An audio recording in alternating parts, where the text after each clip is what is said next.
Hey, welcome back to the channel. Hey, this is a review, kind of wacky.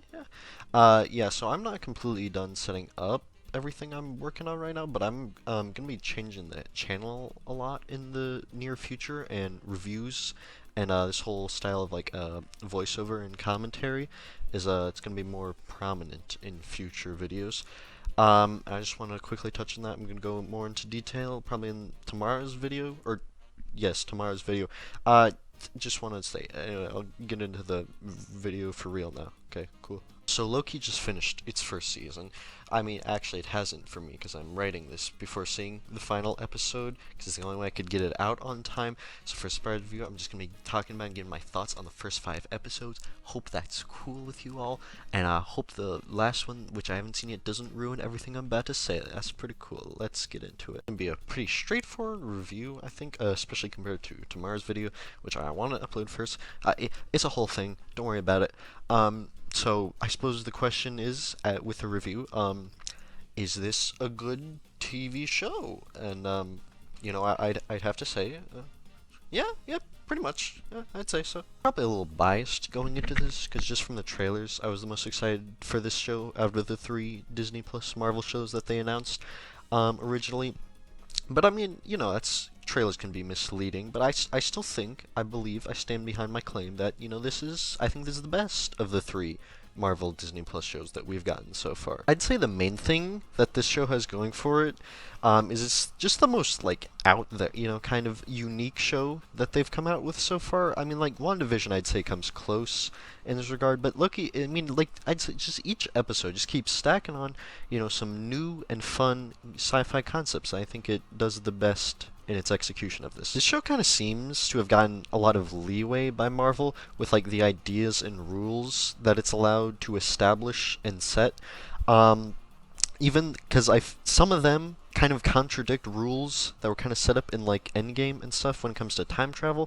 But I like that they've had this because it amounts to more fun and just weird kind of story that it's telling, which I like. That bit right there is very important to the core of the show because it's all about time travel, in movies and TV shows. That gets pretty confusing pretty quickly.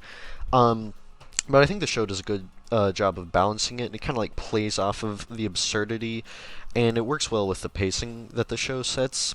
And it never gets too overwhelming, because Loki, the character, is like an audience surrogate for most of the show, and so we're learning all this new information at the same time, and it just comes more digestible, I feel like, and never too over-expository. It's just a pretty balanced experience with the concepts that it presents. The pacing of the show also lends to more focus on the main characters and getting to know them and get invested in them, which is important because pretty much every character is a brand new character who we haven't met before, even Loki, because he's pretty much a completely new character, not a completely new character, but it's going from him in the 2012 Avengers movie, the original one, not like in Infinity War because he died there.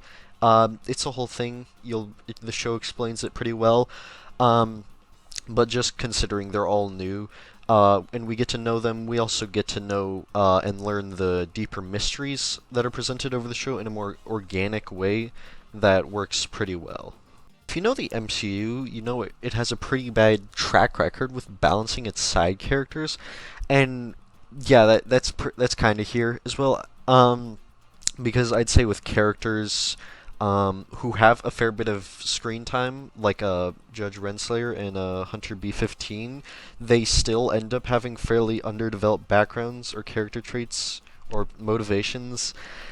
I mean, they're there, but they're not super well presented, and it can kind of just make you lose interest in those parts of the show. 2 characters who do stand out, though, is Owen Wilson as Mobius and Sophia DiMartino as Sylvie. They're both pretty much just as interesting and fun to watch as Loki himself, and they both have really fun dynamics with Loki that kind of parallel each other over the show. And you really end up just caring a lot about them by the end of it and worried about what's going to happen to them, as there's a lot of uncertainty going into the final episode, which I still don't know what's going to happen. As I said earlier, the show takes some of its concepts as presents and these kind of overwrite rules that we've heard in the past in the MCU, but it also kind of overwrites some of the rules it sets at times. I mean, that's a weird way of saying it, but basically, it's just a little inconsistent, I feel like. Um, because like in episode 3, it's kind of made clear that the whole episode is, Loki and Sylvie are stranded on this planet Lamentis, right? And by the end of it, it's like, this big ending, and it's like, well, they're doomed pretty much, and you're like, whoa, what's gonna happen then? And it just kind of, in the next episode, you're left on a cliffhanger. It just kind of disappears. It's kind of Deus Ex Machina away. It just comes off as kind of contrived. I mean, it doesn't happen a ton, but those kind of things kind of stick out to me.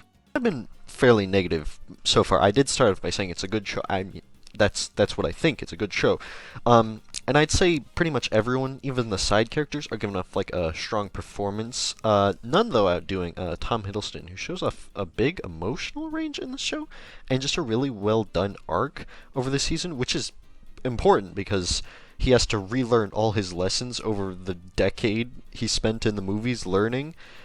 Because, like I said, it's kind of rewriting his story from the beginning because it's kind of different character. He's a variant Loki. That's how he's still alive. It's a lot to get into. I'm just saying he does a good job, and I want to point it. The show shows off like a lot of strong writing, I think, and it's necessary to pull off this sort of time traveling story. And I think a lot of that credit goes to Mike Waldron, the head writer, who worked on Rick and Morty, if you didn't know, and pretty much everyone has pointed out the similarities to that show, but I just wanted to point it out. It's some talent, and I think it does the show a good service. The show has a lot of low keys on it, and I feel like that could be harmful if not done right. But none of the other characters who are Loki detract from our main Loki, who we introduced at the start of the show. And I mean, there were like some really fun ones along the way that added a lot that I liked. I particularly liked Alligator Loki, and I mean, he didn't actually have any lines, but I mean, he'll probably show up as like the main character in like the next Avengers movie. So that's okay. That's pretty cool. The show kind of differs from the other Disney Plus Marvel shows that have been, because those were kind of like isolated, kind of smaller scale stories that kind of flesh out side characters, and of course Loki is a side character. That's kind of what these all have in common, is they're kind of taking side characters and then get their own thing. Um, but I'd say this one is probably the biggest of those because it does a lot of world building and it just kind of continuously changes the status quo of the MCU and the show itself, its continuity from episode to episode, pretty much. Like every episode, you go boom, boom, boom. So you really don't know what's coming next, and it builds a lot of twists and turns. You really can't expect it. It's really fascinating. I really like it. Like there's this bit in the very first episode where there's at this place in the TVA there's just a drawer full of like a dozen or so Infinity Stones. So that coming out of like the whole arc of the MCU beforehand it's really jarring to see, and it's just really cool stuff that I was not expecting at all, and I really like it. I'd also like to say that the show has a really good soundtrack. That doesn't really count for much in the actual review, like when I consider it. But I still wanted to bring it up if you're interested in that, and I've been listening to it a bunch. Anyway, it's time to talk about the finale. So here's a spoiler warning, and we're going to talk about how I feel about that and why that's interesting. Okay. Okay, let me talk about this ending. Alright, okay. Yeah, it was okay. It was okay. I mean, no, for this thing slapped. This ending. I really like this, and I should say I don't like. It's not just because the big reveal who the bad guys. It's not just because it's Kang, and that's what everyone was saying, and that's who I was hoping it would be. That's not it. There's a lot of things. So like when I said this show likes to change the status quo, I mean this episode turns that shit up to 11, man. I mean this is seriously like the most significant and pivotal like 45 minutes or whatever to the MCU going forwards. Like this is gonna change pretty much everything. Well, actually not everything. Like some of the things that are like on Earth, like the kind of Falcon Winter Soldier, Black Widow, things kind of pertaining to that storyline, they might be in a little bubble for a little bit. But like the things that are actually interesting, it's gonna be following this kind of storyline from now on. So this is pretty huge. I also really like how this show doesn't end with like a big freaking Dragon Ball fight flying around, freaking lasers, explosions, playing as nothing like that. I mean, there's action, of course, but the whole ending fight it's a lot more personal for Loki and Sylvie, and it's a good climax for the story arc, and it works better than anything like that. I also really liked how Jonathan Majors played Kang in this episode. He's kind of weird. He's kind of wacky. I wasn't really expecting that. It's probably not how he'll play it in like Ant-Man 3, which I think is when he's gonna show up next. Because he dies. But I still like how he does it. It does good for the episode. But anyway, this ending I'd say is really good, and it like even improves the other episodes. I'd say because they were all building up to this, and the fact that this is actually satisfying to me, it just validates it and it makes it better altogether. So I'd say before this episode I was thinking like a 7 to an 8. I'm not. That's just like out of 10. I'm not gonna do any weird, quirky review system. That I'll just do 10. But after this, I'm thinking like an 8 to a 9. I, it's hard to say. I was thinking an 8 at first, pretty certain. But you know what? Screw it. 8.5. That's my final score. Hope you all enjoyed this video. That's it. That's all I gotta say.